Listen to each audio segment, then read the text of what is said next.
The marketing approach I'm about to show you has 5 distinct steps. The first is pre-launch.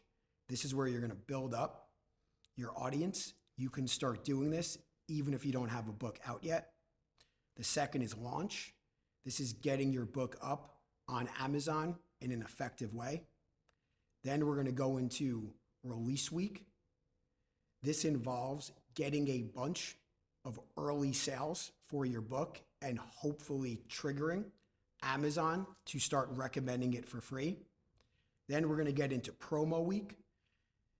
This involves you reducing the price of your Kindle version to 99 cents to drive a lot of sales. Then we're going to get into new releases, how your next book could help out books that you've launched in the past. Having a large email list and a lot of social media followers puts you in a great position to launch your next book. A bunch of people who already know you and like what you write are going to be waiting to buy that book on day one. Even if you do not have any books out yet, you can begin building your email list and social media followers right away. If you do have books out, you could continue building your email list and social media followers between releases, making your next book a bigger launch than your last. There are 3 big elements to what's known as an author platform.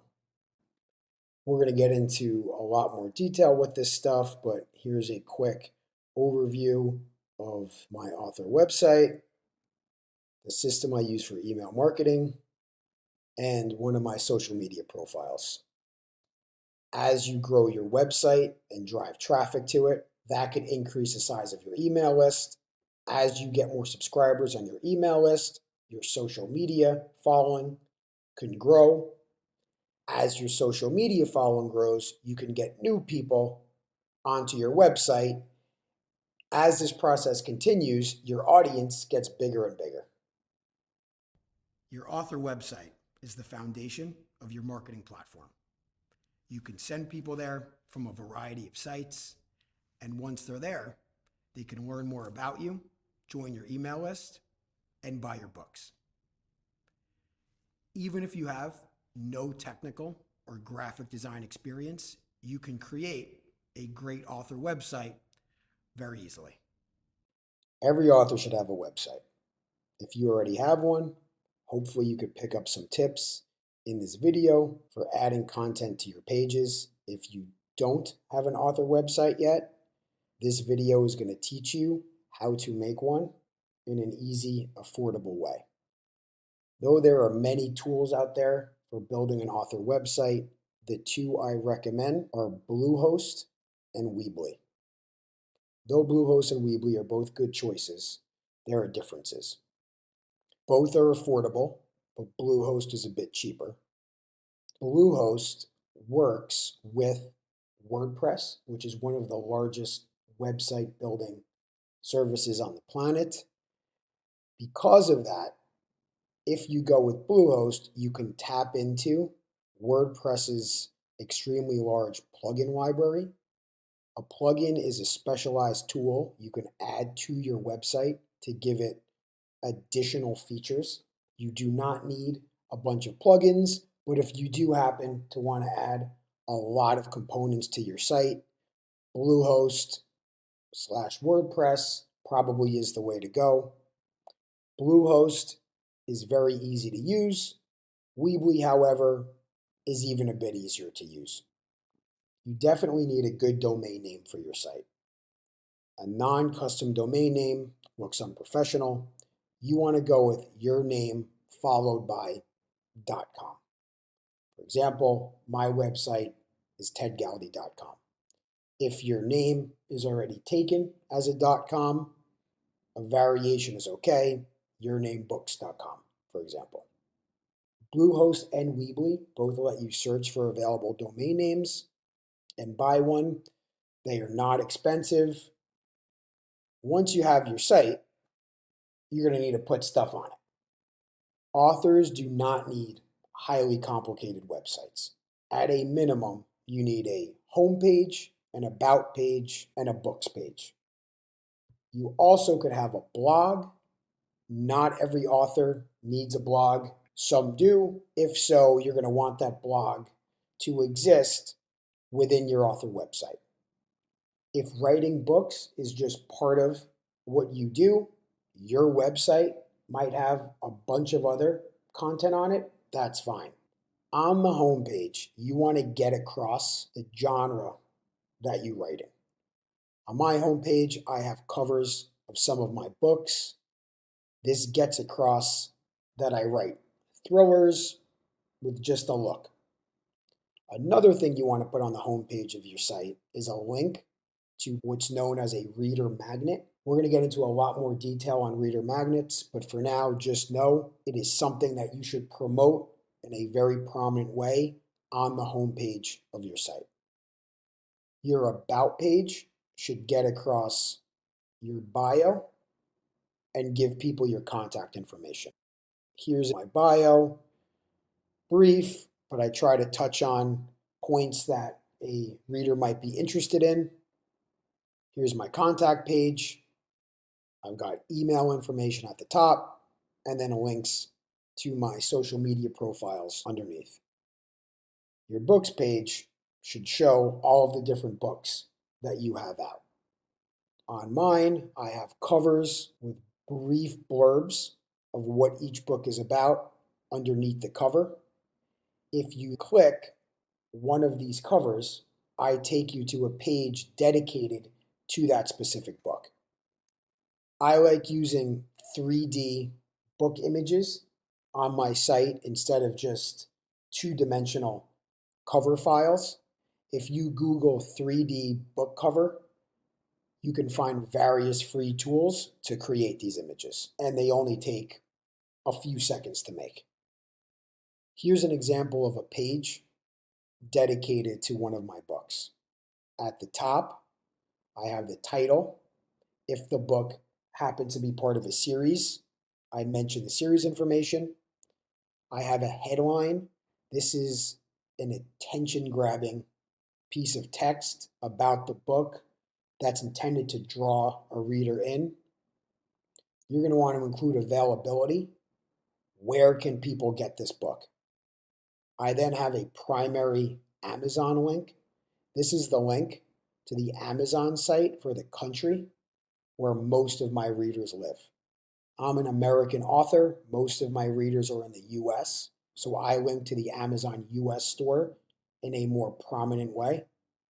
Various countries have their own stores on Amazon. For instance, Amazon.com is the American store. Amazon.ca is the Canadian one. You're going to also want to include links for the various Amazon stores that your readers might visit across the globe. If there are additional links that you might have related to the book, put them on there as well. For instance, I offer signed paperbacks. I have a link where you could get one. Beneath the purchase links is a description for the book. This is a more expanded blurb. And then at the bottom, I have a chapter preview. If you click that Read Now button, a tool opens, which is free to use. You can upload a PDF with a chapter or a few chapters from your book, and people can read that preview for free. Blogging is not necessary to promote your books, but if you have the time to make articles, you'll have a lot of content you can share via email and social media, which can lead to sales. Blogging can also help your site get discovered on Google for free, i.e. SEO, search engine optimization. Since posts tend to be informational, nonfiction authors typically blog more than fiction authors. Fiction authors definitely could blog too. However, nonfiction authors tend to use it as more of a focus in their marketing. In terms of creating pages on your website, I'm going to give you an overview of how to do this in Weebly. Very similar concepts apply if you were to go with Bluehost. You're going to want to add a page And then once you add a page, you're going to be able to customize that page with your content. In Weebly, you have these simple content blocks, which you can drag into any sort of a sequence that you like. All you need to do is type in text or upload files, and you can start customizing the page with your content. Creating these pages is very easy, no coding required. An email list is a really powerful tool for an author. You can send any type of message to everybody on this list whenever you want. Once your email list is big enough, that may be all you need to hit the Amazon bestseller charts when your next book comes out. To get to this point, you're going to need to properly grow your list. Once you have your author website, growing your list becomes even easier because your email list and your site work as a package. An email list is a crucial part of an author's marketing strategy. You want to take advantage of tools that can help you set up, grow, manage, and message an email list. Though there are various systems on the market that can help you do these things, the one that I recommend for authors is MailerLite. You can start using MailerLite for free. It will stay free for up to 1,000 subscribers. The price only increases if your list grows. Though MailerLite is recommended, it is not necessary. Other email platforms have similar features. The concepts from MailerLite can be applied elsewhere. So if you already happen to have an email list and you're using a different platform, that's fine. The tips that I'm about to show you can be applied to those platforms as well. However, based on its combination of features and price, I definitely recommend MailerLite. If you do happen to use another system, switching to MailerLite is not hard. The main thing you need to do is export your contacts from your existing service and then import them into MailerLite. The two main things you can do on this platform are send emails and build landing pages. A landing page is a web page you can make that's geared around promoting a specific offer. We're going to get into landing pages later on, but for now, just know you can make them on MailerLite in addition to doing all of the different things related to email that you're going to want to do as an author. Once you have your MailerLite account, the first thing you want to do is create a subscriber group. You can name it anything you want. If you happen to write in two unrelated genres, you might want to create two different subscriber groups, one for each genre, so you could message those people content that makes sense for them.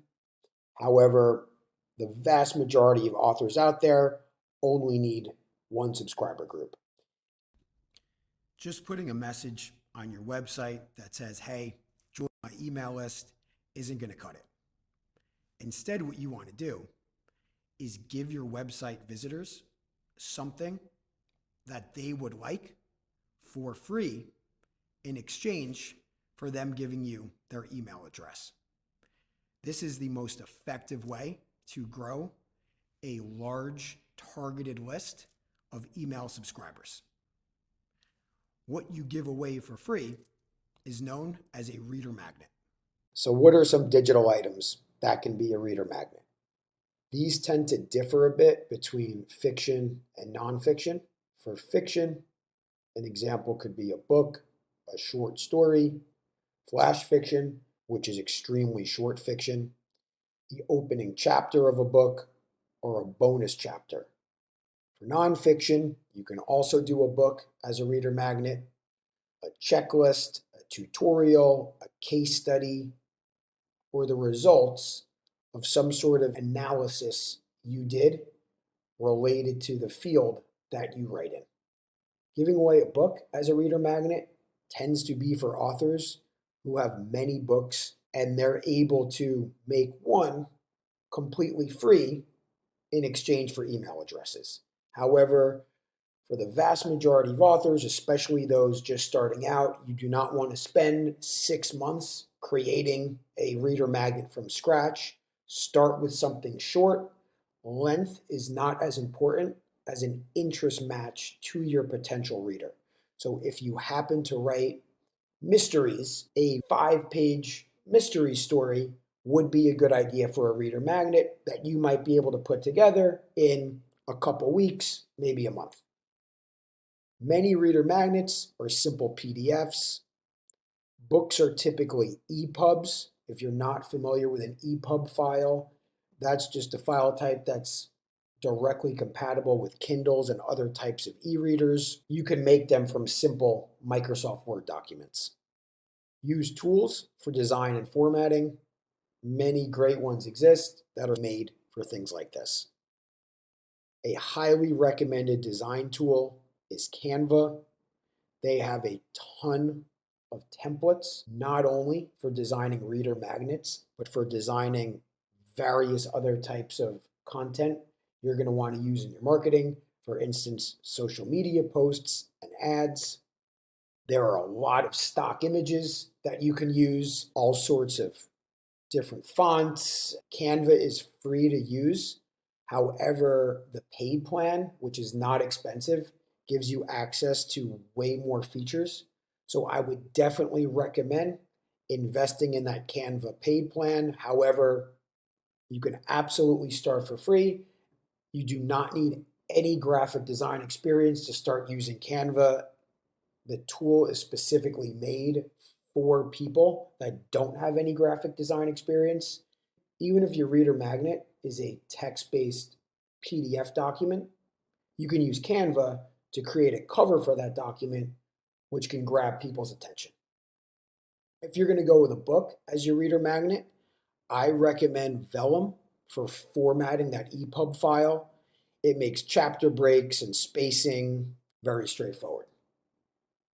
If you apply the marketing techniques I'm teaching you, you may start getting thousands of email subscribers in a relatively short period of time. Manually sending your reader magnet to all of those people would be ridiculous. Instead, what you want to do is set up an automated system that sends your reader magnet to everybody who subscribes to your list right away, 24 hours a day, even with you not involved at all. 3 key elements are part of the process of giving out your reader magnet. You're going to need a landing page. This is where you're going to promote your reader magnet and provide an input field for people to give you their email address. Then you're going to need a link to your reader magnet, which people could click to download the file. And lastly, you need to auto-deliver that link. What you don't want to do is have to manually email people every time they sign up for your list and say, hey, here's the link to the reader magnet. You want to set up a system that automatically handles delivery for you. To get started, you're going to want to create a landing page. If you happen to be using MailerLite, click the Sites link on the main menu, create a new site, give it a name, and associate it with the subscriber group that the reader magnet is for. The vast majority of authors only need one subscriber group, but if you happen to write in 2 unrelated genres, you might want 2 unrelated reader magnets, and you should go through this process for both of those different groups of people. You can pick a template or design from scratch. MailerLite does have a collection of templates specifically for authors. Feel free to check those out and see if there are any you like. Here's the landing page I use for my reader magnet. Let's go through all of the different pieces of content on this page. So at the top, I have your free bestseller is seconds away. You want to let people know that this is going to be a very quick process. You get their email address, they get the reader magnet right away. I then have some text underneath that headline to get people excited about the reader magnet, and I let them know what genre it is. Right beneath that is the email input field. You don't need to worry about any of the technical aspects of how this works. Just add this component to your landing page and make sure it's towards the top. Enter your email address so I know where to send your book, read it on Kindle and more, unsubscribe at any time. You're letting people know why you need their email address, telling them what they could do once they get the file, and letting them know, hey, you can unsubscribe at any time. I then have some graphics that I made in Canva promoting this reader magnet. It's a heist thriller about a casino. I have a visual with the dice. My reader magnet is a book that's gotten reviews, so I was able to get a review quote for this page. That is absolutely not necessary for your reader magnet. However, you should try to give some sort of sense of why somebody would want this reader magnet. At the bottom of the page, I have a very brief bio. If you have not done media interviews, that is completely okay. You do not need logos like this on your landing page. However, you should try to get across some credibility. Maybe you've won an award or received some other type of distinction. And finally, at the very bottom, I have the text. By participating in the free offer, you'll become part of my VIP readers group, where you'll occasionally receive messages about other free gifts and new releases. You can unsubscribe at any time. Again, this is an extension of the text that I had about unsubscribing towards the top of the page. You want to be very transparent about what this exchange is. Somebody's getting a reader magnet in addition to joining an email list where you will be sending them other emails in the future. Once somebody enters their email address on the landing page, I show them a confirmation page assuring them that the book is sent. This is a great place to show people a paid offer if you happen to have one. For example, I offer a 2-for-1. If somebody happens to order a certain novel of mine, I'll give them a free book of short stories. If you're a new author, you're not going to have enough releases to do a deal like this. That's completely okay. However, in the future, as you put out more releases, a 2-for-1 on the reader magnet confirmation page is definitely something you should consider. Now we're going to move on to the second step of the process, getting a download link for your reader magnet. Whether it's a PDF or an EPUB file or anything else, you're going to want to upload that file to a cloud storage service. Google Drive is simple, reliable, and free. Once you're in Google Drive, just click File Upload. Once you add your document, go to the Share settings, set anyone with the link as a viewer, and get your link. If you happen to be using a book as your reader magnet, consider a tool called BookFunnel as an alternative to Google Drive. It's not free like Google Drive, but it's very affordable. The difference is when people download your reader magnet through BookFunnel, they can get it directly on their Kindle or whatever other e-reader they use. This can be a very big convenience for your reader. Now we're up to the final stage of the reader magnet delivery process. Once you have your download link, whether from Google Drive or BookFunnel, you're going to want to set up an automated email that gets that link in front of people who join your email list. To do that, open the automation section in MailerLite. Instead of a template, I recommend starting from scratch.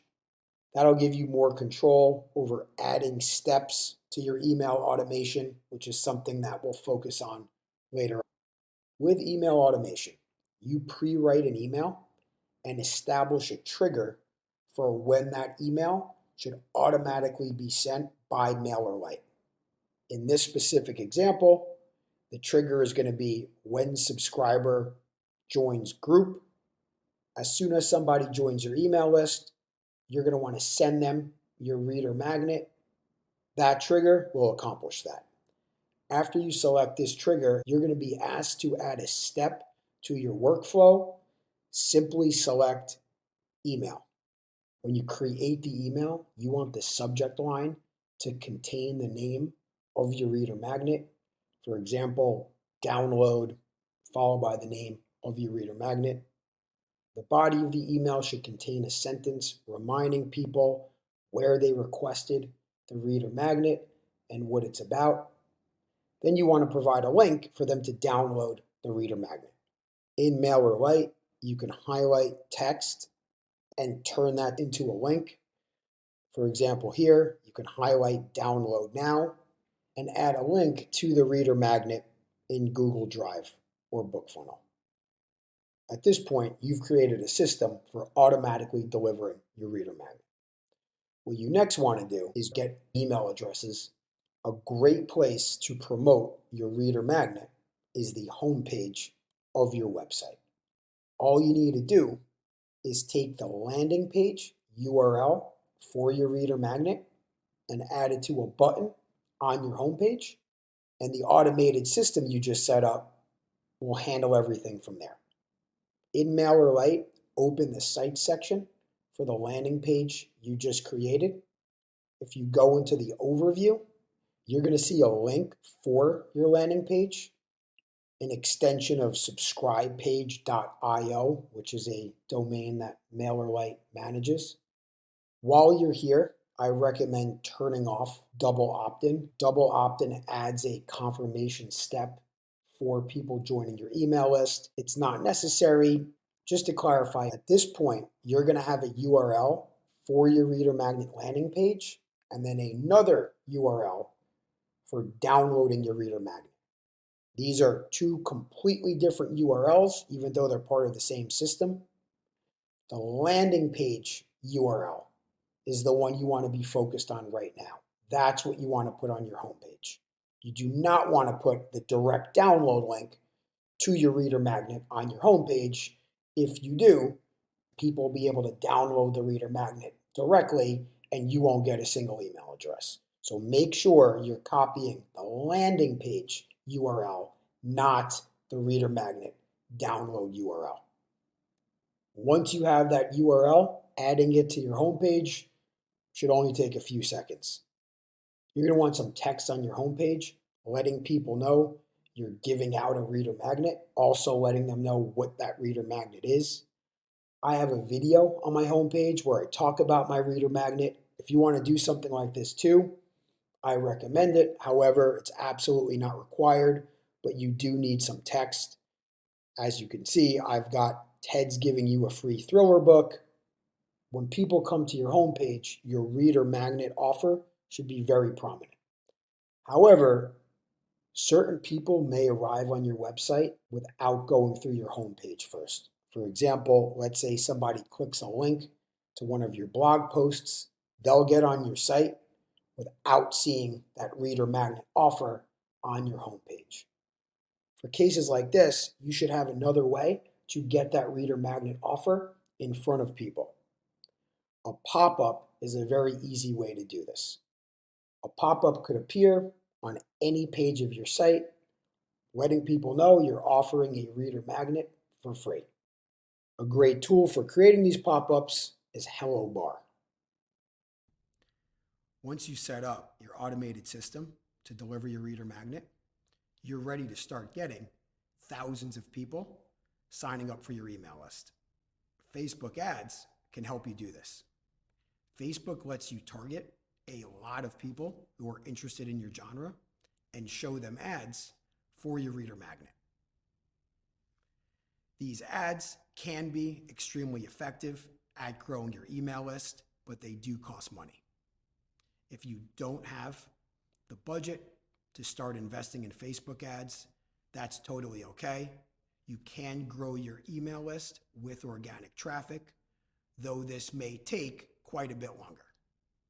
If you do have the budget to invest in Facebook ads, I recommend you start small, see how things are going, and then increase your spend from there. With ads, you can easily build your email list, even from 0 subscribers. They work fast, and they can get your offer in front of your ideal readers. As for cons, there's only one. Ads cost money. However, don't let that deter you. In many cases, money invested in ads can lead to a profit for an author. Facebook ads are great for promoting your reader magnet. To get started, you're going to need to create a Facebook Ads Manager account. This account is associated with the personal account you might already have on Facebook, but it's not the same thing. Once you have your ads account, you could start running ads on Facebook and Instagram, which are both part of the same company. Facebook charges based on competition for your targeted users and sentiment towards your ad. The most effective ads will have the lowest cost per subscriber. Be objective about turning off ads that aren't doing great and doubling down on ones that are. When you run a Facebook ad, you tell Facebook who should see that ad. Facebook wants its users to have a good experience, so they keep coming back to Facebook. If you run an ad that people like, Facebook will charge you less for it.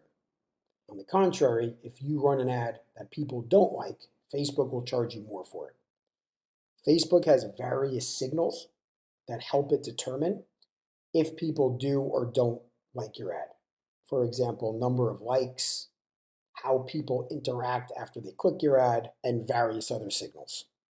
So you want to make sure you target your ad to people who would be interested in your reader magnet.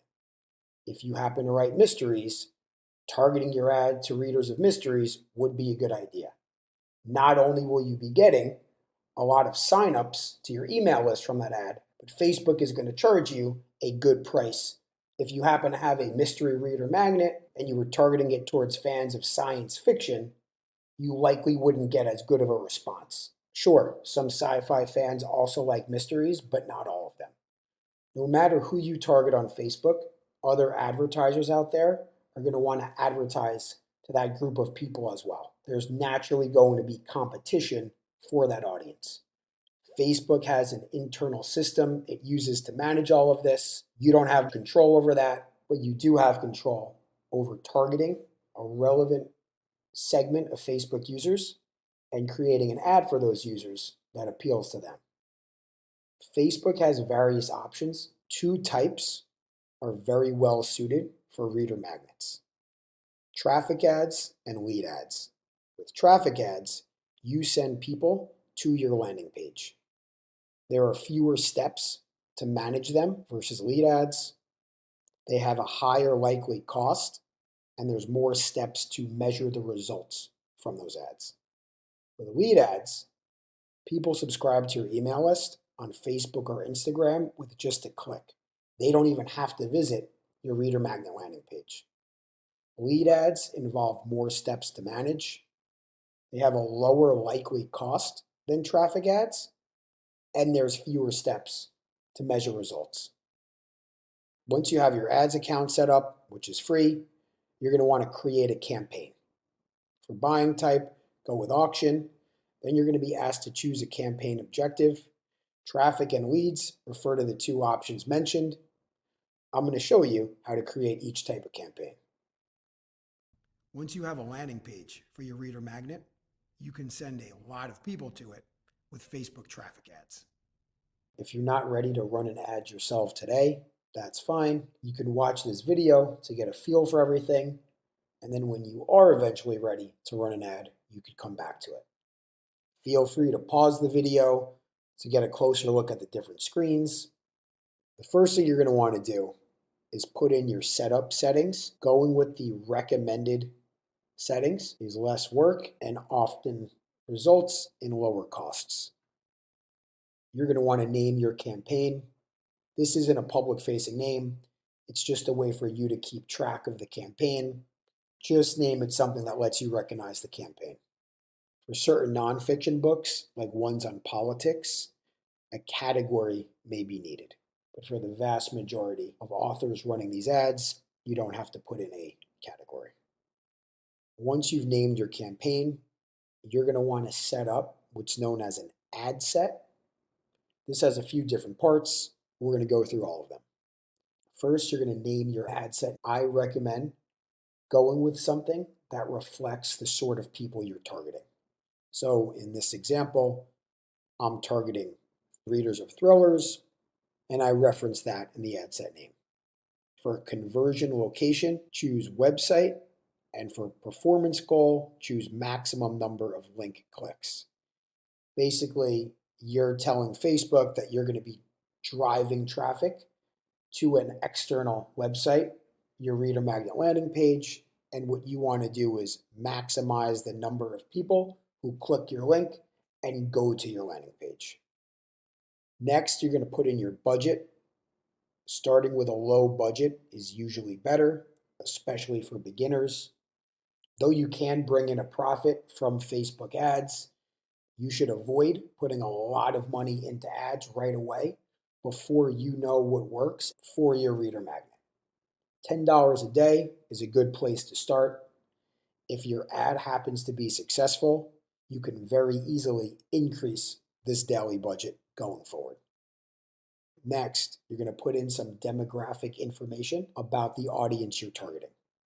First, you need to set your locations. The United States, Canada, the United Kingdom, and Australia are good target countries for English.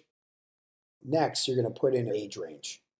This depends on the type of people you envision being interested in your reader magnet. Same with gender. The section for detailed targeting is where you can really get specific in terms of selecting your audience. Facebook gives you the option to input interests. It'll show your ad to people that Facebook believes have those interests. Facebook has a wide variety of interests you can choose from related to books. In this example, for a thriller, we're targeting crime fiction, John Grisham, author in the genre, and Lee Child, another author in the genre. Focusing on a combination of genres and authors works well. In terms of audience size, you want to go for at least a few million people. The more people Facebook could target, the more options it has for showing your ads in a cost-effective way, and the cheaper they're likely going to be for you. You can put in very specific interests that don't have a lot of people associated with them, but make sure you put in at least one interest with a broader reach as well.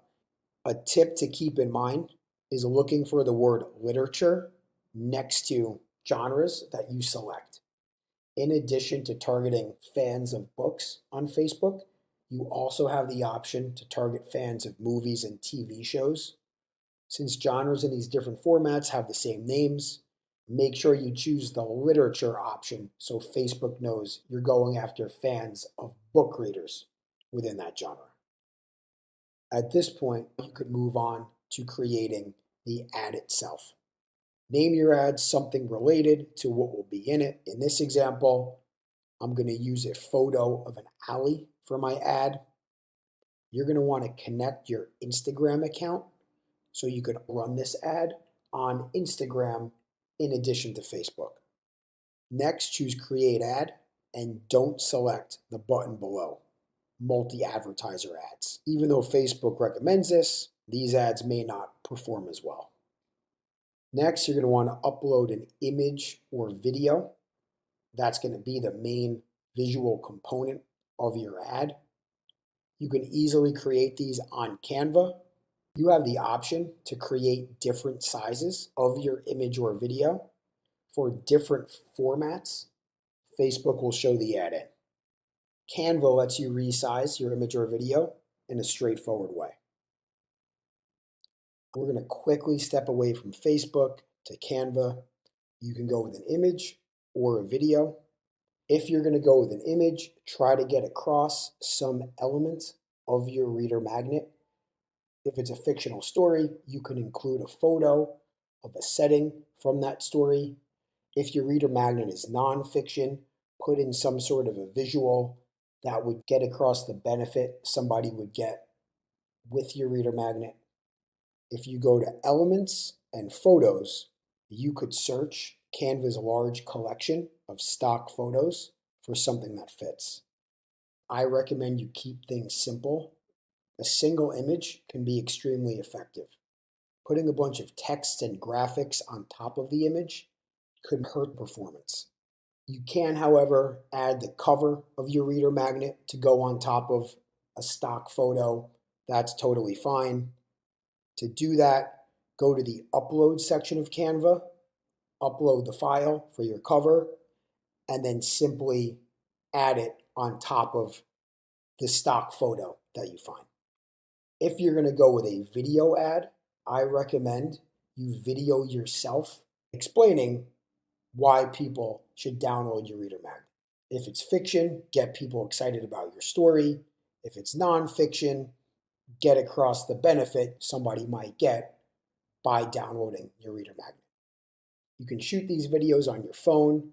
Within Canva, go to uploads and then upload the video file. Canva does have a video editing tool. These videos do not need to be professionally polished. However, you should put in some basic editing. If you don't have a lot of experience with video, sticking with the image-based ads is totally cool. Next, choose the All Optimizations option to allow Facebook to optimize your ad. You're then going to come to a screen where you can enter text related to the ad. I recommend you write this text in first person. Try to grab people's attention and highlight the concept of free.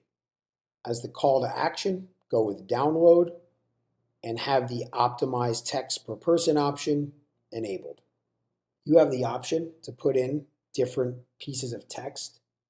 Facebook will experiment for you to try to find the combination that gets you the best results. Here's what I put in for primary text. You like gritty thriller novels? I'm giving you a free one. A pair of limo drivers in NYC decide to rob the mob. What happens next will shock you. A free thriller book I think you'll love. Like thrillers? Here's a free one I wrote. Facebook will automatically come up with suggested text variations based on what you wrote. I recommend you write your own text variations. We have the headline, free thriller novel, then a description. Click download for your free book. When you're first starting out, primary text, headline, and description might seem indistinguishable. This just refers to the position on the page where the different text will show relative to your image or video. You're going to be able to preview your ad and see how this text looks in relation to the image or video and easily make any changes. Next, you're going to be asked about info labels and A/B testing. You can skip these sections. They're not relevant for promoting your reader magnet. Your destination is the URL of your reader magnet landing page. Make sure you don't put in the direct download link for your reader magnet. You want to put in the link to the landing page you made for your reader magnet. For example, a landing page you built in MailerLite, which has a subscribepage.io domain. I recommend you click the preview URL button to make sure you've got the right URL in there. Display link is optional. Here you could put in the domain name for your website URL. It is not the full URL, it's just the domain. For example, subscribepage.io. You can skip the remaining options. They're not necessary for promoting a reader magnet. Here's how the ad I just set up would look on Facebook. As you can see, it's linked to my Facebook page. The text I entered shows up next to the image I uploaded for the ad. All you need to do next is click the publish button. Your ad won't immediately go up on Facebook. It does enter a review process, but this process usually takes less than a day. Once your ad is approved and it starts running, you're going to want to see how it's performing. Open campaigns in your Ads Manager account to view your ads performance report. Here's an example. In the results column, we have a count of results, which in this case is link clicks. Reach refers to the amount of people who saw your ad. Frequency refers to the number of times somebody saw your ad on average. Cost per result in this case refers to how much you were charged per link click. Budget refers to your daily budget, and then amount spent is a total of how much you've spent on this ad so far.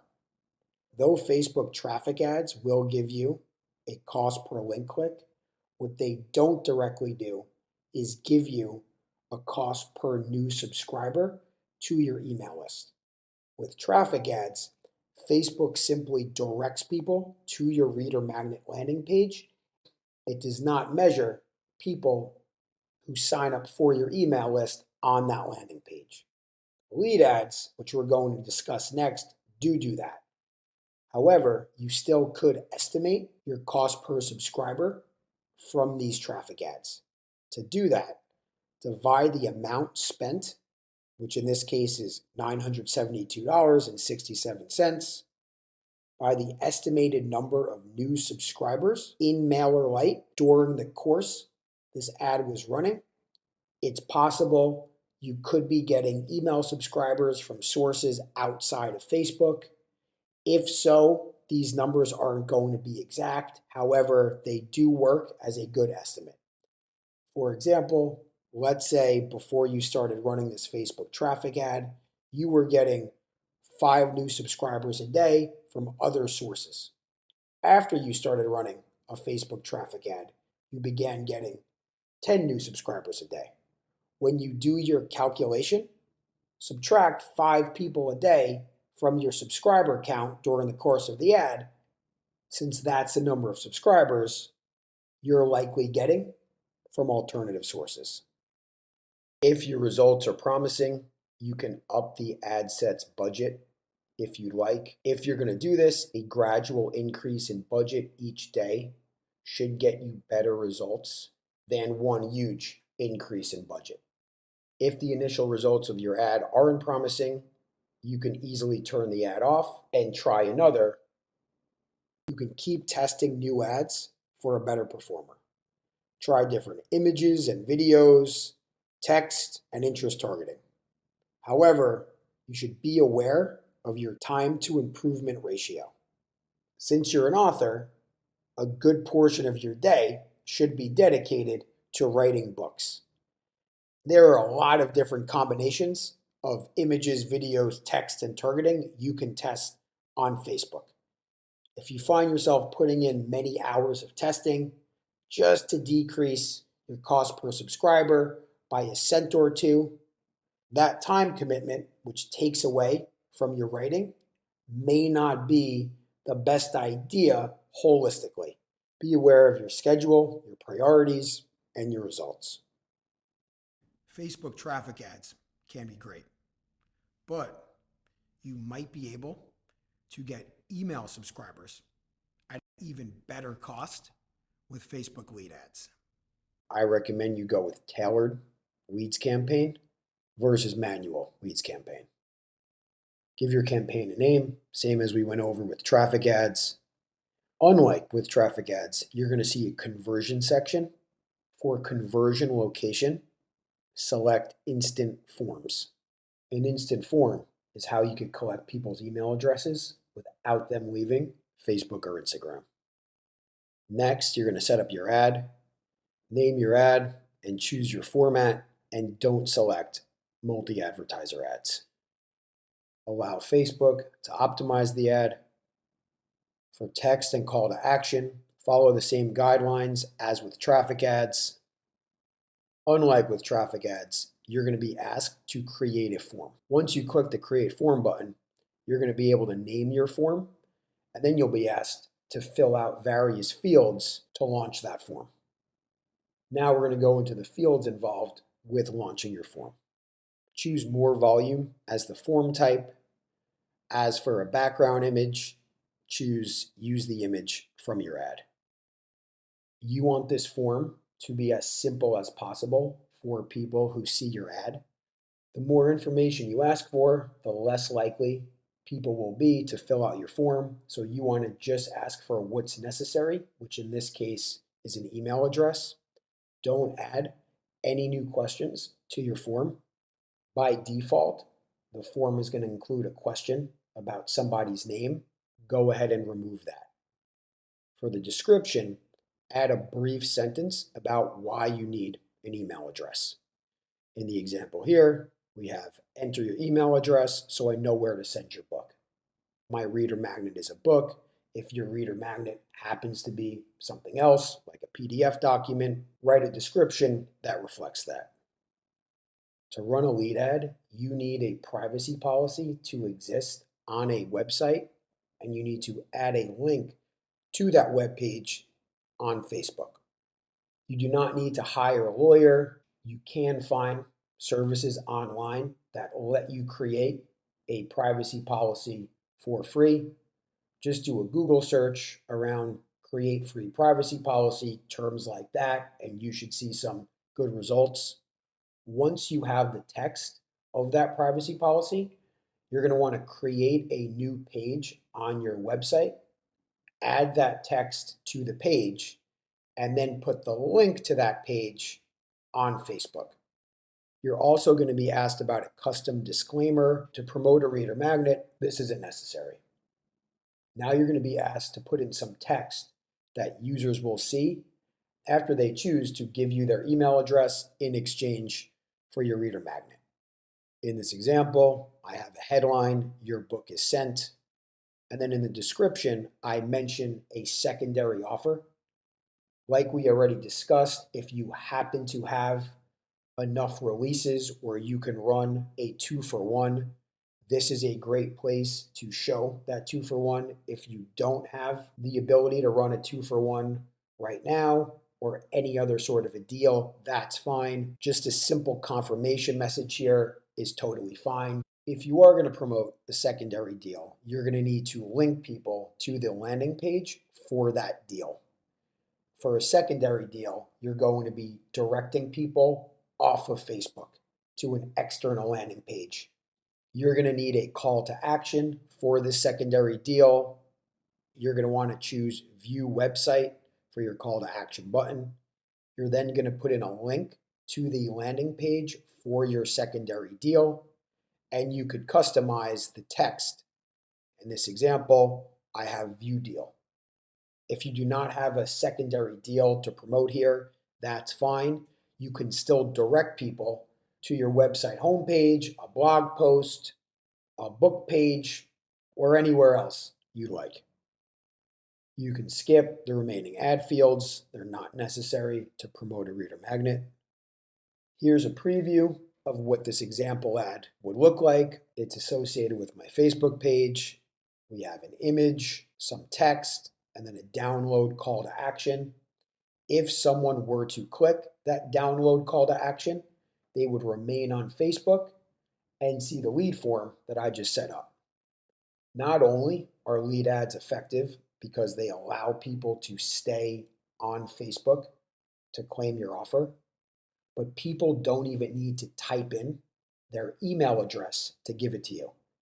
If somebody's logged into Facebook, Facebook already knows what that person's email address is. People simply need to click a button to give Facebook permission to give you the email address for them. Like with a traffic ad, after you click publish, Facebook will review the ad. This process does not take long. Once your ad goes live and people start filling out your lead form, a lot of email addresses are going to be coming your way. You're going to need a way to get those email addresses into MailerLite or whatever other email marketing system you're using. There are two options to do this. Option one is free, but it's not automatic. You're going to have to do a little bit of work. With option one, Facebook will show you all of the email addresses that you've collected. You can then easily export those email addresses into a CSV spreadsheet. Then you can upload that CSV spreadsheet into MailerLite, and all of the email addresses on it will be subscribed to your email list.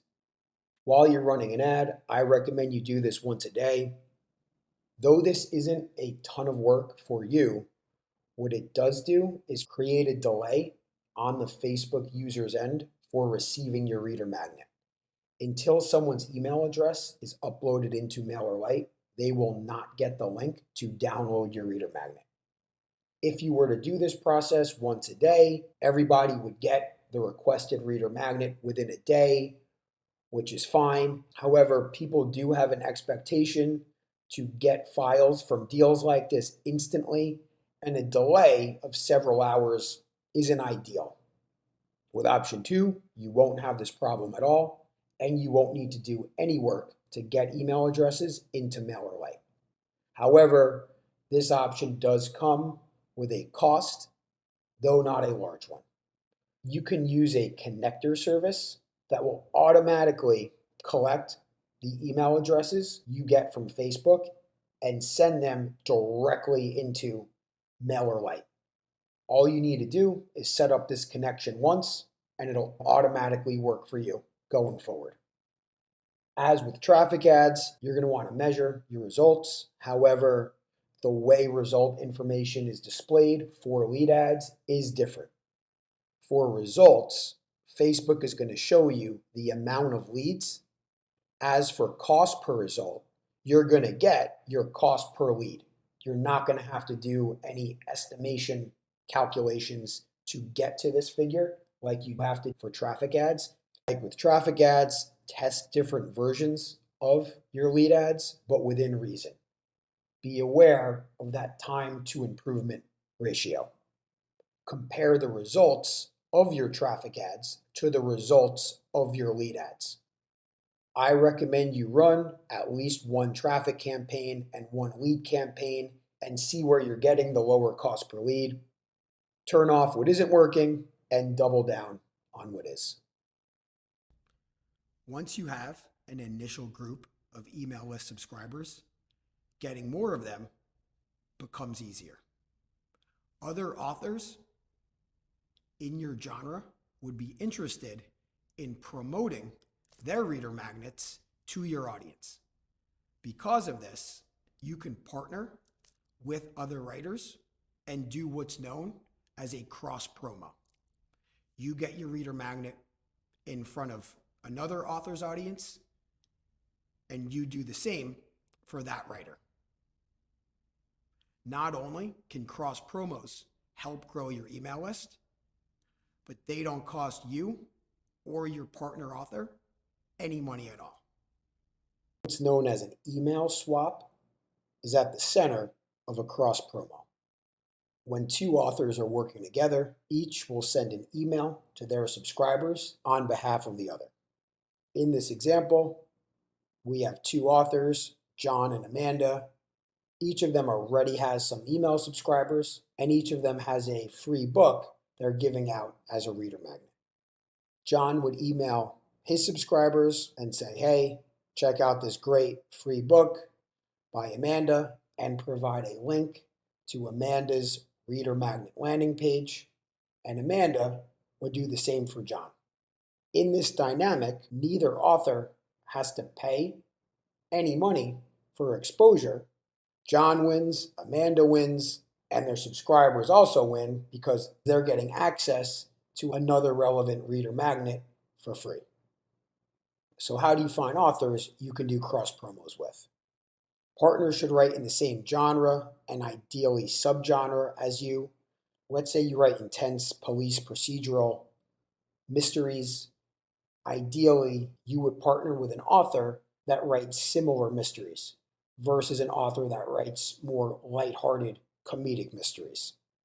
The other author should have an audience about the same size as yours. You can't make this determination exactly, however, you can estimate it. You can go to another author's Amazon page and look at how many reviews they have on their most popular books. Finally, you're going to want to make sure a partner author has a reader magnet and is actively engaged in email list building. To do that, you can simply visit the other author's website and see if they're promoting a reader magnet in a prominent way. If you already have a book out and you have an Amazon page, you can visit your author page to find partners. If you haven't put out a book yet and you're not yet on Amazon, you can start by visiting the page of an author in your genre who doesn't have a lot of reviews. To get to an author page, search for an author or book and click the author's name. Scroll to the bottom of your author page or in others to the customers also bought items by section.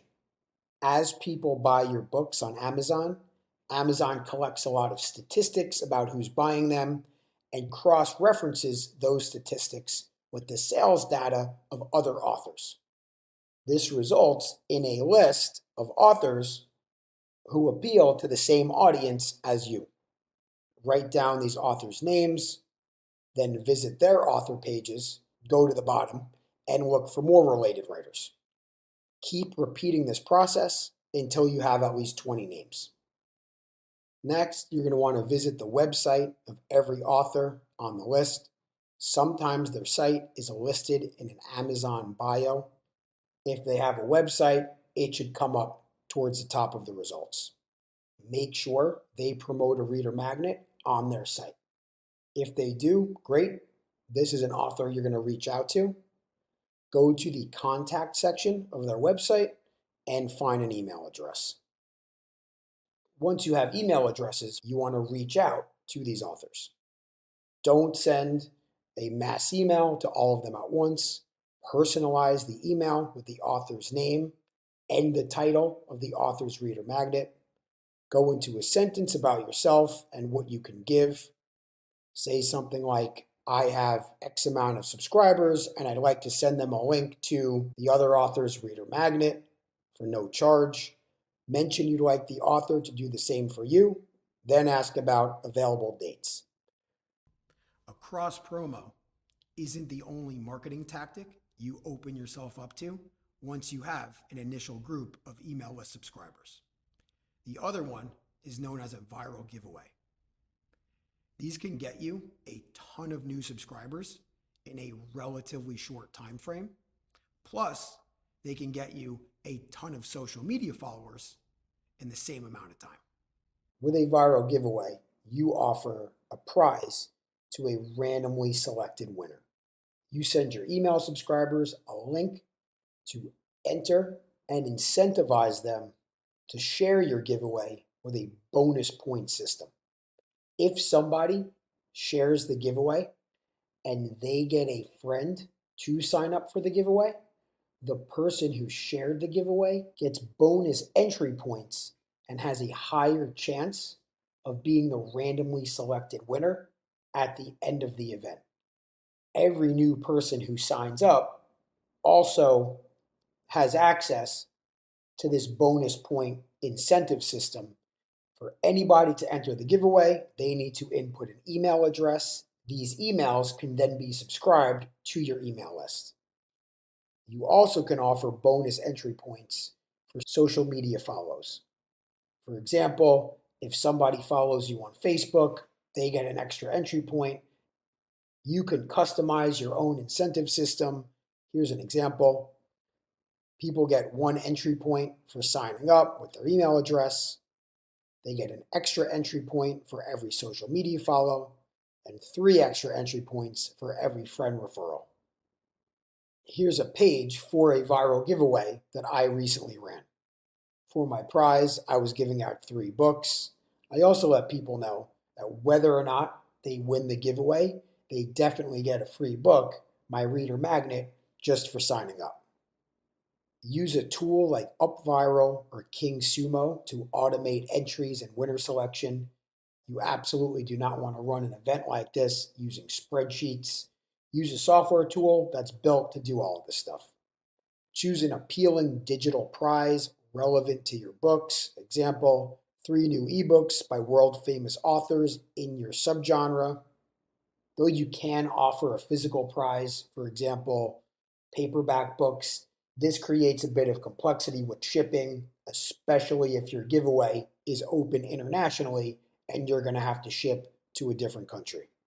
Once a month is a good frequency for a giveaway like this, but feel free to do fewer or more based on your prize budget and the time you have available to put these together. UpViral directly syncs with MailerLite. as people register for your giveaway, they'll automatically join your email list. With other platforms, you can export email addresses into a CSV spreadsheet file, then upload that file into MailerLite after the giveaway ends. If you've done everything I've talked about so far, you should have a good amount of email list subscribers. What you now want to focus on is emailing those people in an effective way to build up enthusiasm for your books. Automated emails are pre-written, set to go to subscribers individually X days after they join your list or via some other trigger. Broadcasts are one-time emails sent to all subscribers or a segment of them on a single date and time. You should send a mix of both. Creating automated emails in MailerLite or a similar system is easy. I've already showed you how to set up an automated email to deliver your reader magnet. All you're going to be doing here is adding steps to that existing workflow to send additional automated emails. If you open up the automation in MailerLite for delivering your reader magnet, you'll see a plus button underneath the section for that email. Click that plus button. You can then add a delay, for example, 2 days. Then select email to add another email to this existing automation. That email will be sent 2 days after the previous email, which is the one that delivers your reader magnet. Simply repeat the process of a delay followed by a new email to keep adding emails to the automation that you've already set up. You can add as many as you would like. 2 days after reader magnet delivery, you should send the next. Then space the time out between emails. I recommend 7 days for your delay.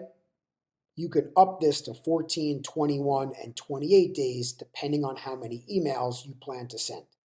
For fewer emails, go with longer spacing so you can extend out your automation. All right, so what should you put in these emails? After reader magnet delivery, introduce yourself in that second email. Give a couple paragraphs about your background as a writer and some personal information about yourself so people could get to know you on a personal level. Asking for a reply helps build a connection between you and your audience. You can ask people to reply and tell you a bit about themselves in general, or possibly something about the books that they like to read. After this introduction email, I recommend you give out a piece of information or entertainment for free. This can be a blog post, an article, or a piece of interactive content that you make. I'll give you some tips for that in a bit. If you already have books on Amazon, set up sales emails to pitch those books with emails about more free content.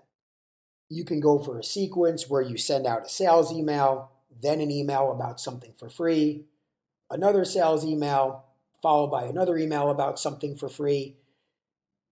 When writing a sales email, open by building excitement around your book. Real life context about the story is a good angle. Give people some background on why you chose to write the book. If there's an interesting element in your book, like a setting, give some real life context about that element. If possible, offer a 2-for-1 deal when you're pitching the book. Give people something for free if they make a purchase. As mentioned, you need quite a few releases to do these 2-for-1 deals. You can start without one, then eventually add one as you write more short stories, etc. If you're offering a deal, create a landing page for the deal and put a link to that landing page inside the body of the email. Here's an example of a 2-for-1 landing page that I put inside the body of a sales email that I send out. I built this in MailerLite. It's for a book of mine, An American Cage. I have a 2-for-1 deal where if you order that book, I give you a free short story. At the top of the page, I have a headline that gets that across. I then explain how the deal works in 2 steps. Clicking the button for the book opens up the Amazon US page for that book. I also link to the book page on my website where I have links to Amazon International stores. If you click the Get Free Story button, a Google form opens up. These are free to create. On that form, I simply have people check a box that says, yes, I did make the purchase within the last 24 hours. Once they make that selection, the Google form shows them a download link for the free story. As for the image on this landing page, I made this with Canva. I've got the book cover, the short story cover, and then the word free over a stock photo relevant to the book story. The money you invest in Facebook ads to grow your email list can eventually lead to a profit if you sell enough books via email to surpass the cost of your ads. The more books you have out, the higher the chance you'll bring in a profit. When budgeting your Facebook ads, be aware of your sales potential. If you can't afford to be without a certain amount of money for a certain time period, reduce your ad budget accordingly. So if you don't have any books out yet, you can absolutely invest a good amount of money in Facebook ads to build up your email list. However, you're not going to make any of that money back until you get out that first book and start pitching it to your email subscribers. If you have the sort of budget where you can put up a lot of money and wait for longer term sales results, that's completely fine. However, if you're on a tight budget, you probably aren't going to want to invest thousands of dollars in Facebook ads without having a way to make that money back fairly quickly with book sales. Free content is a very important part of your email strategy. This can be informational blog posts you've written or articles others have written that your audience would like.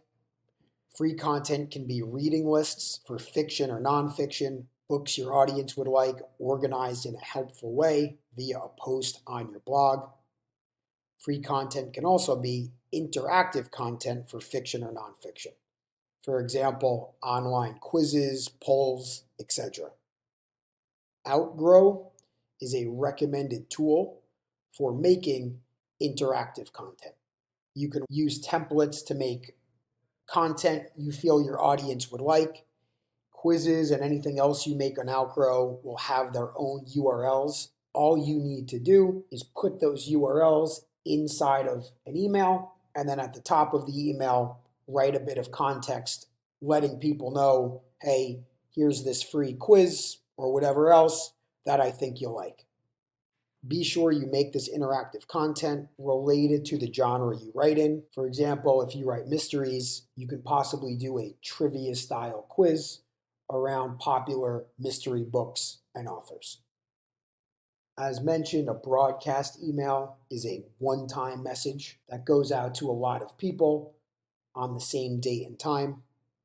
To create a broadcast in MailerLite, go to the campaign section, click Create New Campaign, and select Regular Campaign.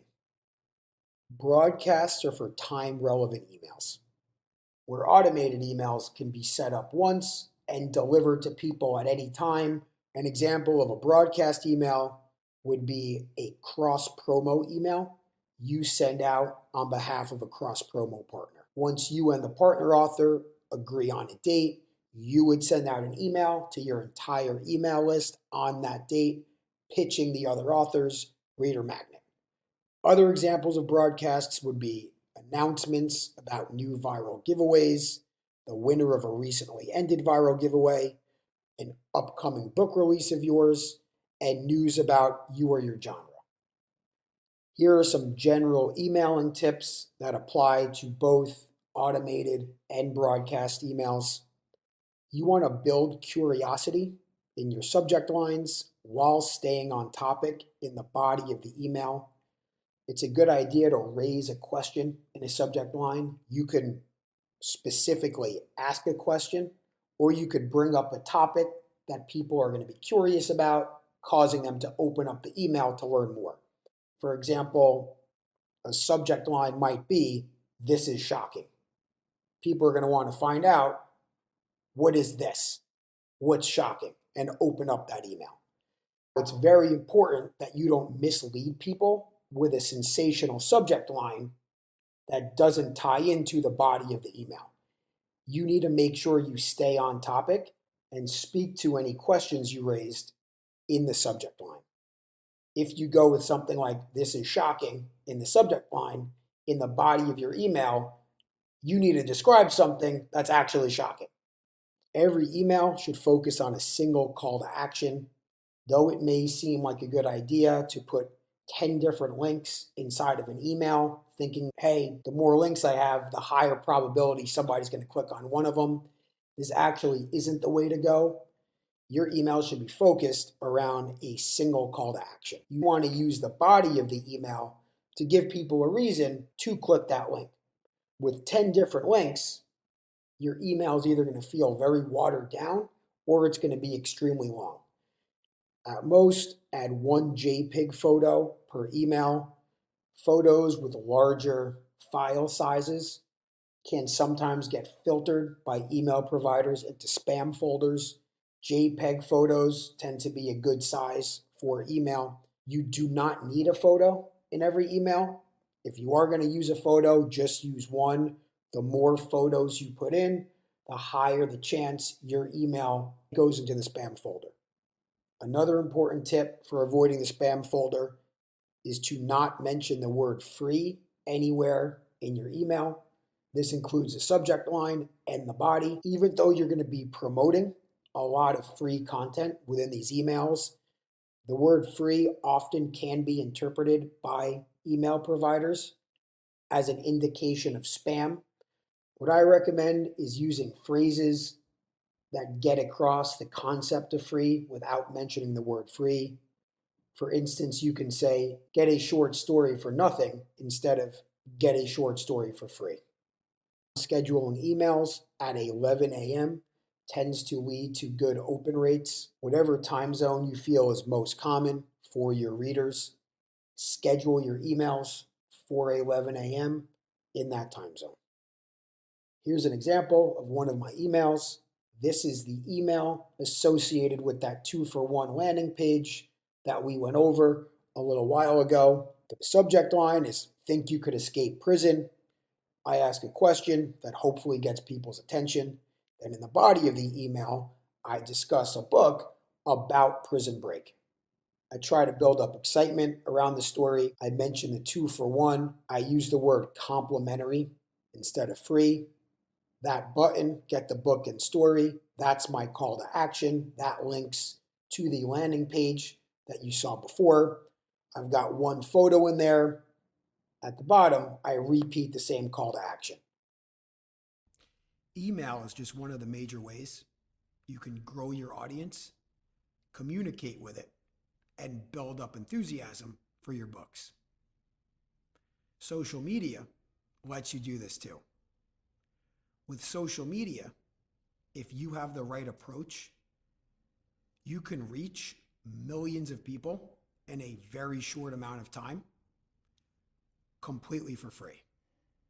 Promotion is a major benefit of social media, which makes social media great for authors with a little to no advertising budget, plus any other author too.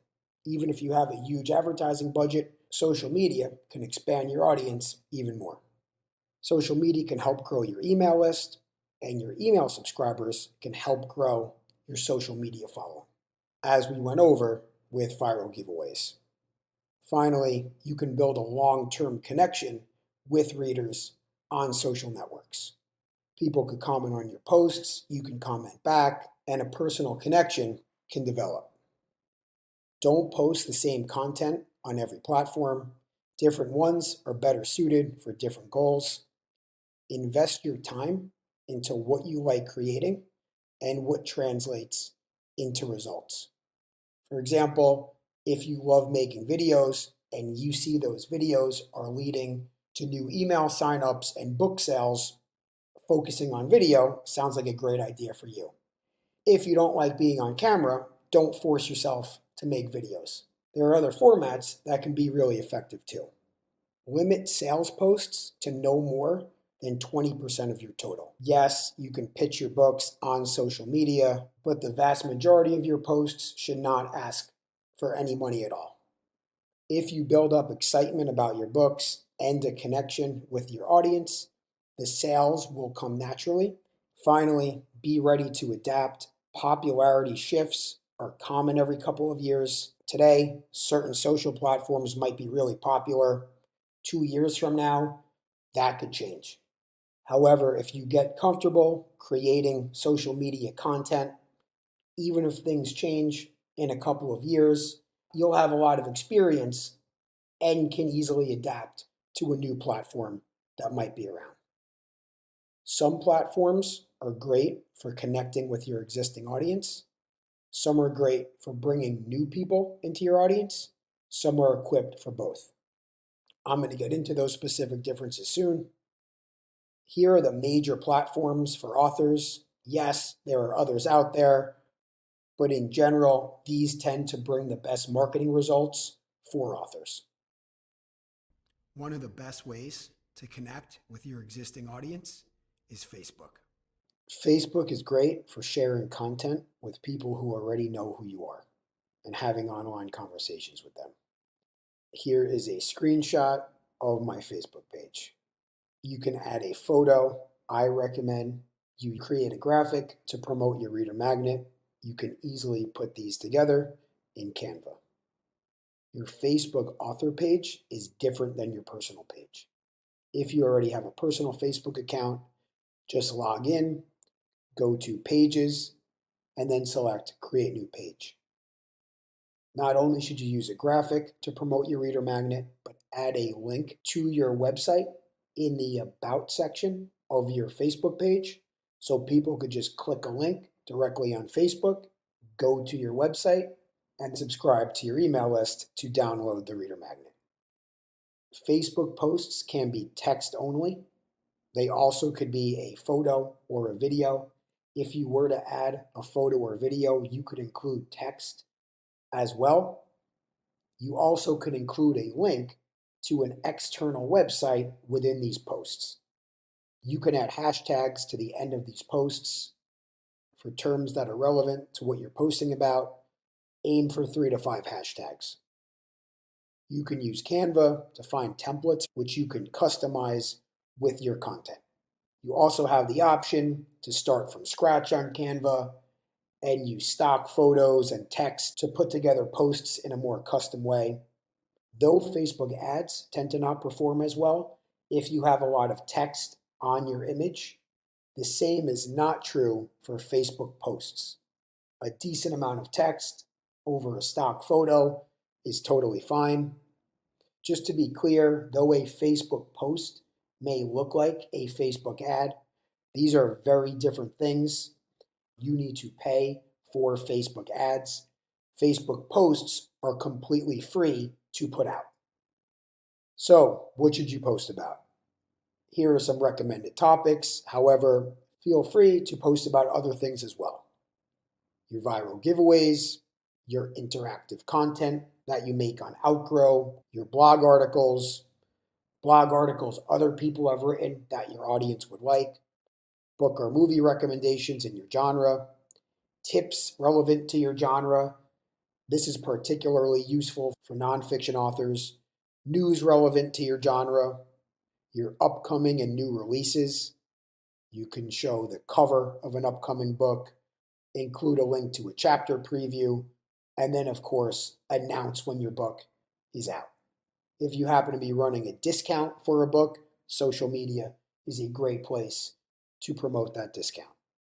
As mentioned, you could include links in Facebook posts and send people to external sites like your website, Outgrow, or Amazon.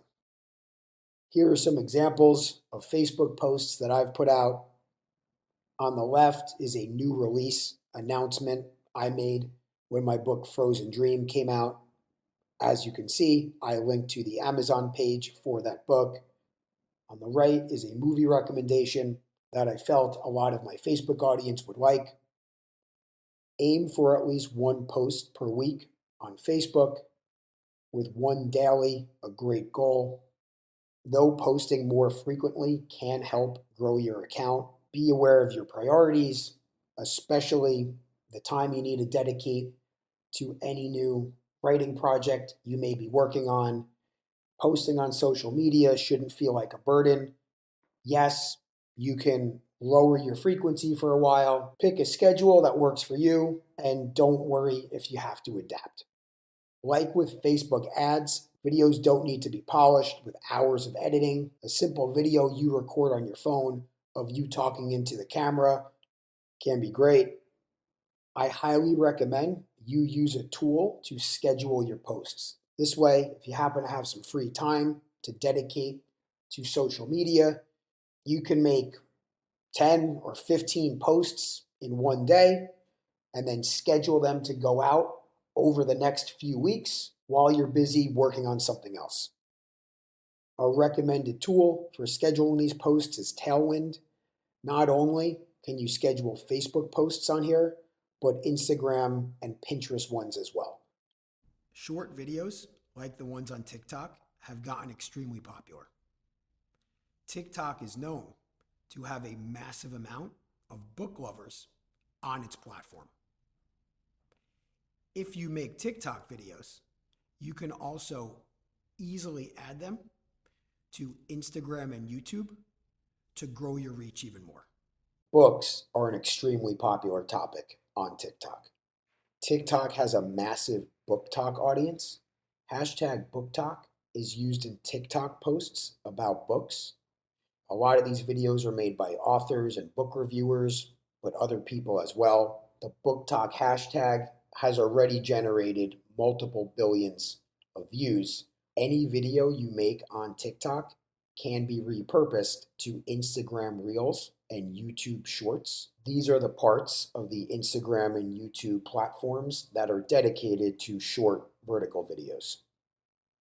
These types of videos are the fastest way to get in front of people who don't yet know you. Facebook is great for connecting with people who already know you and follow you. On the other hand, TikTok, Instagram Reels, and YouTube Shorts can get you in front of people who don't follow you and have never even heard of you, which is a great way to grow your audience. The algorithms promote videos based on their individual appeal, not your follower count. When you have followers, if you do post a new video, they'll see it, but that video could also be seen by a lot of people who don't yet know you, maybe 100 times more people, maybe even more. On the left is my TikTok profile. You'll need to download the TikTok app to your phone. Same with Instagram. Though YouTube has an app, you can go to youtube.com on a computer and set up your profile from there. TikTok Reels and Shorts posts can't have links. However, on your profile, you can add a link. Linktree is a popular tool for this. On Instagram and YouTube, you can add a link in your profile immediately after creating the profile. However, on TikTok, you do need 1,000 followers in order to add a link to your profile. When setting up these profiles, if asked, go with a business versus a personal profile.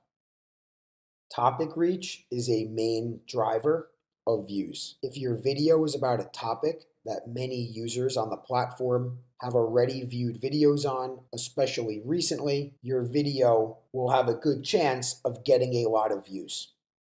These algorithms could understand what videos are about, the descriptions, the words spoken, the text on the screen, the music, the images. The algorithms process all of this information and automatically get an idea of what a video is about. If users have already expressed that they like a topic by recently watching multiple videos on that topic, if you create a video that the algorithm detects is about the same topic, the algorithm will likely show that video to more and more people. The second major factor is watch time. The algorithms gauge how interested people are in your video by how much of the video they watch on average.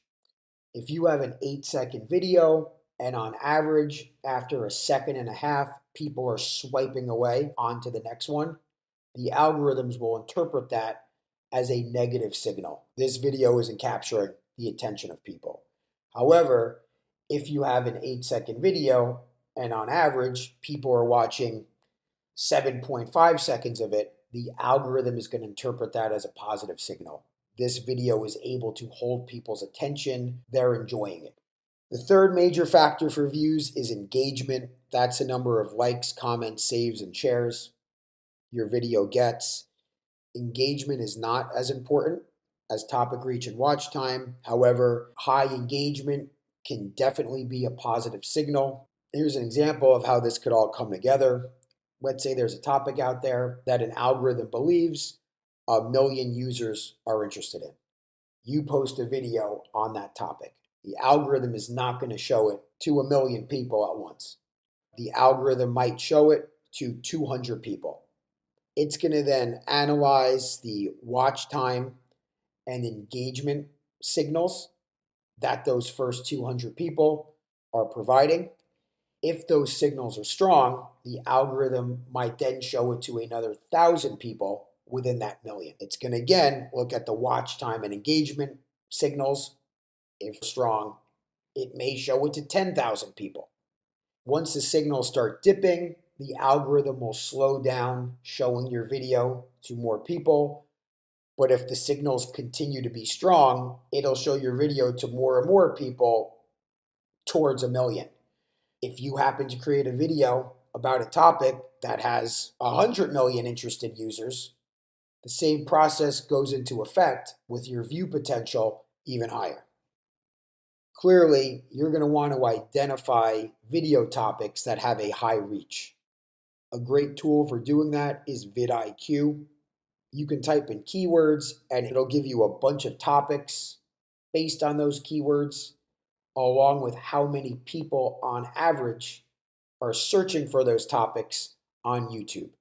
Though vidIQ is made for YouTube, popular topics there tend to match those on TikTok and Instagram. Once you have a topic for a video, you're going to want to create it. I recommend starting on TikTok. It has really easy to use tools for recording and editing a video.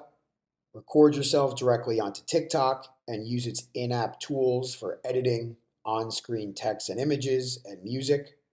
A template with stock footage is okay too, but you lose the personal feel. Videos on TikTok with a lot of views tend to be of people speaking directly into the camera. Professional polish is not needed. This can even be negative. On TikTok, videos that look like television commercials tend to not do as well.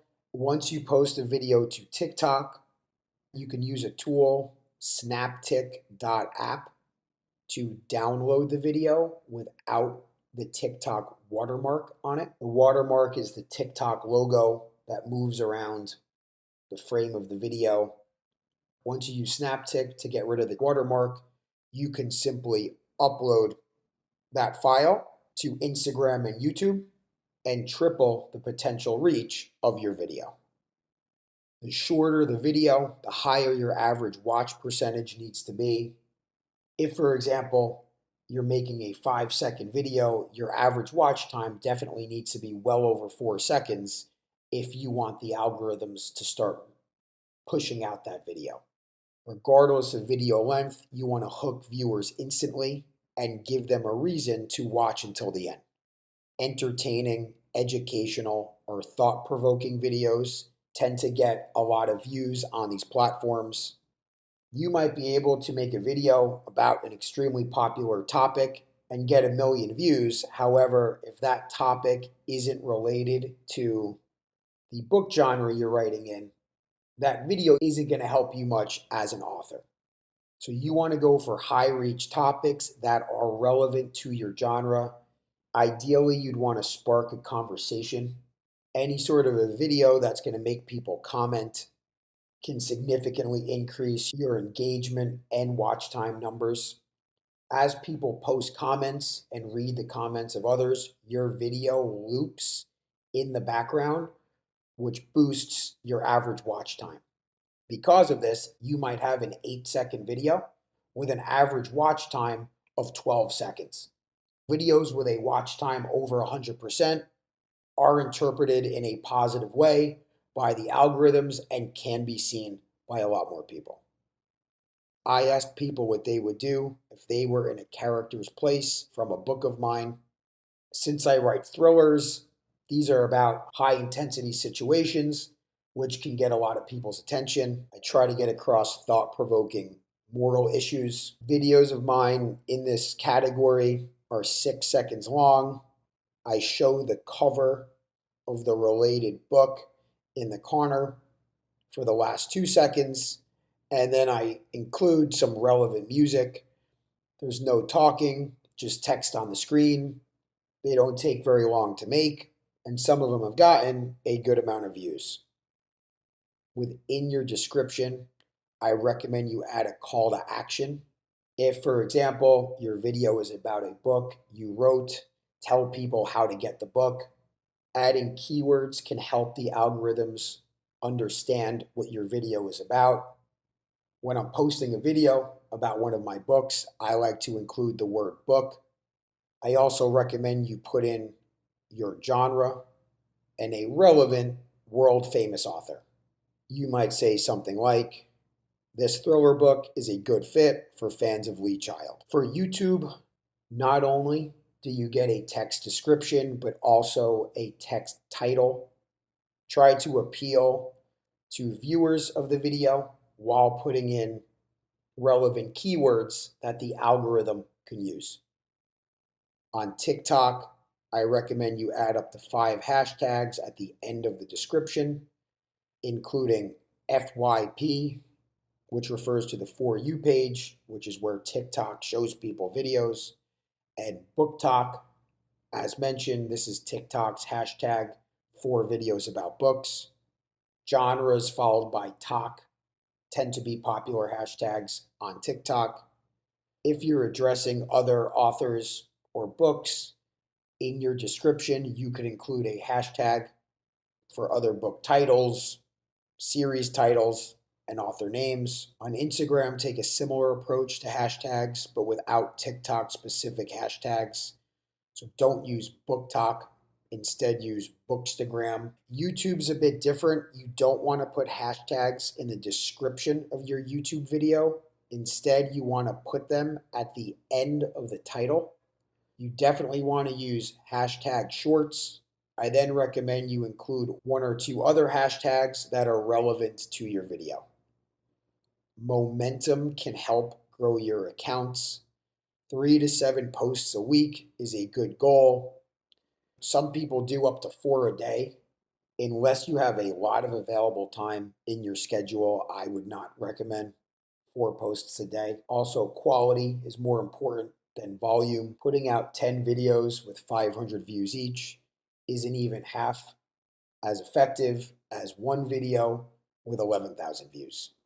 Yet it will take you 10 times as long to make. A video post usually takes more time to create than an image one, so even posting 3 times a week can take a good amount of time. Posting in cycles is okay. Let's say you're consistently doing 3 to 5 videos a week. Then you start writing a new book. It's okay to focus on that new book while you're getting that first draft done. Maybe go down to 1 post a week, even just a couple a month, or even fewer.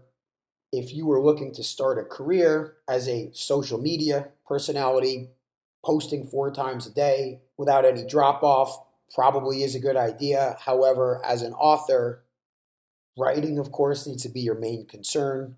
Social media is something you're doing that's secondary. So don't feel pressured to post as much as somebody who's trying to be a professional social media personality. Though Instagram and YouTube can be great for short vertical videos, you can do a lot more on these platforms too. Though TikTok is primarily for short videos, Instagram and YouTube offer other popular post types.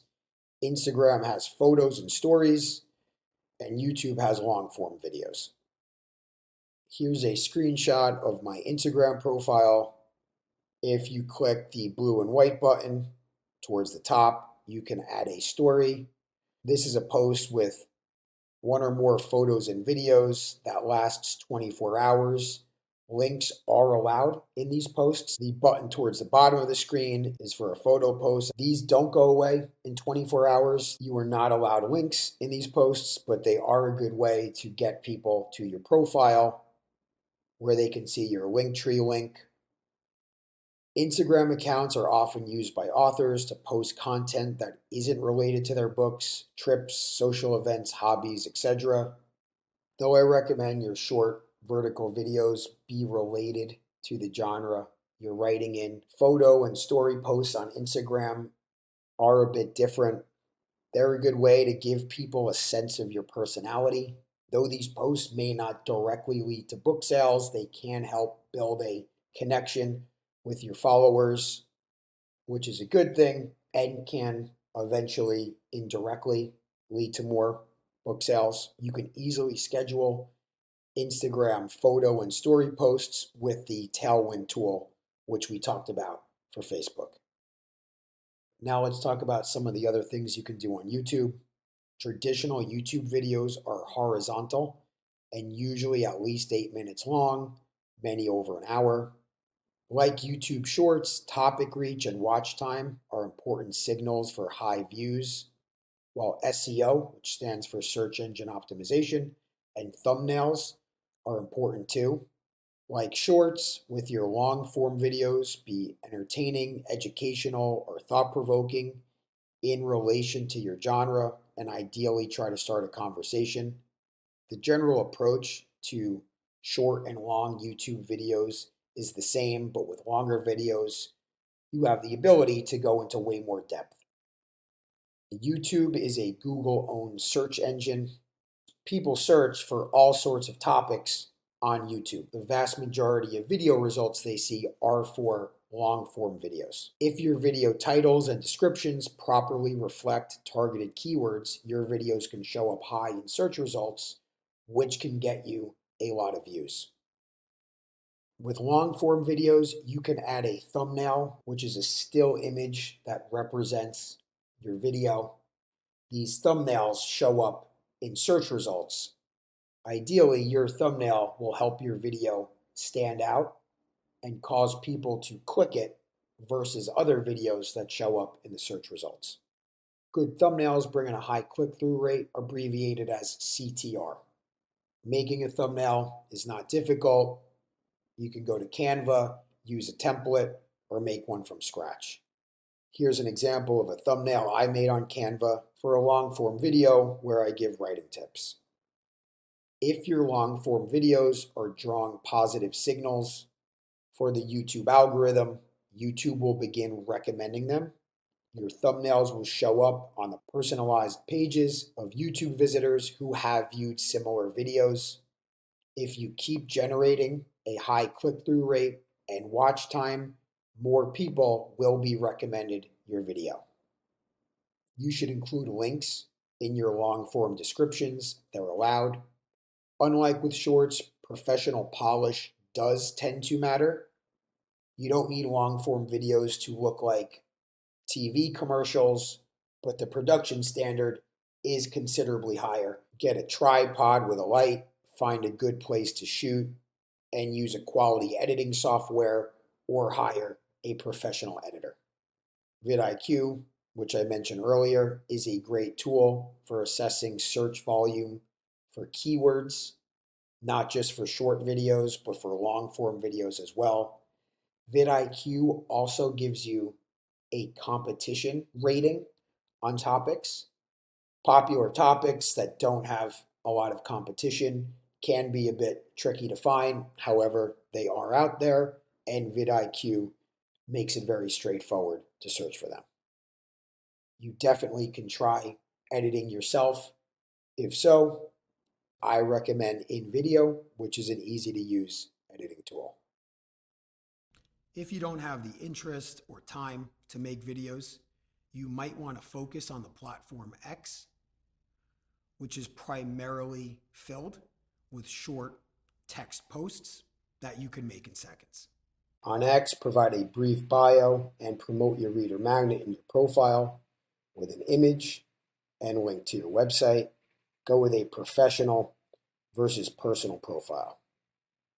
Though you can post photos and videos on X, it is primarily centered around short-form text posts, which can contain links and hashtags. Unlike with videos, you can make these posts in just seconds. X posts are a good way to communicate with your existing followers, plus bring in new ones. X is a major source for breaking news and commentary on that news. It is used for entertainment, though not nearly as much as video-based platforms like TikTok and YouTube. Many nonfiction writers use X often and have large followings, though fiction writers surely can use it too. Reposting Facebook content on X tends to work well. If a new book or movie or show comes out in your genre that a lot of people are talking about and you enjoyed it, share your thoughts on X, including relevant hashtags. If your input on the topic is unique, the chances a lot of people see your post go up. Posting multiple times per day can help because text-based posts don't take long to make. Getting multiple ones out a day isn't difficult. One of the biggest search engines on the internet also happens to have a lot of users who love books. Pinterest. On Pinterest, create a business profile with a brief bio, mention of your reader magnet, and link to your website. Though you can post videos on Pinterest, it is primarily for vertical images known as pins, which can contain links. You can add these pins to topical collections known as boards, which can also include the pins of other users. Your existing followers will see your pins and boards, as will non-followers. You can find search keywords relevant to your genre and create pins around those topics. Include the keyword in the title and description of your pin. To find these keywords, type in words relevant to your genre and make a list of the related terms Pinterest auto-suggests. Though you can't see actual search numbers, Pinterest only suggests terms that are receiving at least some interest. You can use Canva to create pins. These pins can link to your site or another site. Images, keywords, and links need to be relevant to each other. For the pin in this example, I link to a post on my website where I provide URLs to download 12 free thriller books. If I instead link to a post about a totally different topic, that would not be good. With original pins, 3 to 7 posts a week is a good goal, but you can add many more by posting others' pins to boards. A pin tends to be much quicker to make than a video, so getting out 3 to 7 a week shouldn't be very time consuming. You could use the tool Tailwind to schedule these posts.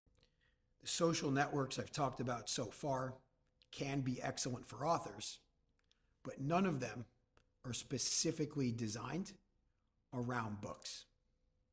There is a social network that is Goodreads. Create an author profile that links to your website. If you have books available, you should add them. Since Goodreads is owned by Amazon, your books may automatically appear. Once your books are on Goodreads, users can mark them as want to read, currently reading, or read. As they do this, your book will appear in their activity feed, which is visible to their Goodreads friends. Many new audience members can come across your book and your profile this way.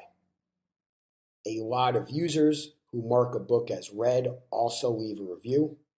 These reviews will appear in their activity feed and become viewable by their Goodreads friends. A positive review from a trusted person can boost the chance your book is purchased. An advanced reader copy, known as an ARC, is a free book copy you can give to a reviewer before the book's release in exchange for a review. These are particularly important if you're a new writer. On Amazon, first-time readers of yours will likely want to check out some reviews before buying your book. You can join groups on Goodreads and post about an ARC offer. This type of offer is also known as a read review. If you're going to do this, begin at least 2 months before the book's release. To post an ARC offer, go to Groups and search for ARC. Visit group pages, browse the discussion board for a read review section, and if it is relevant to your genre, join the group. Following group guidelines, post your offer. When group members respond to your request, start a conversation with them on Goodreads. Be clear that you need the review posted on Amazon on or before the release date. Be sure the reviewer is aware and agrees. Send the reviewer your book digitally as a PDF or EPUB. You're going to need to get their email address to do this. Follow up a week before release, reminding people they need to be posting their review soon. Then on release day, follow up again and tell people they can now post a review.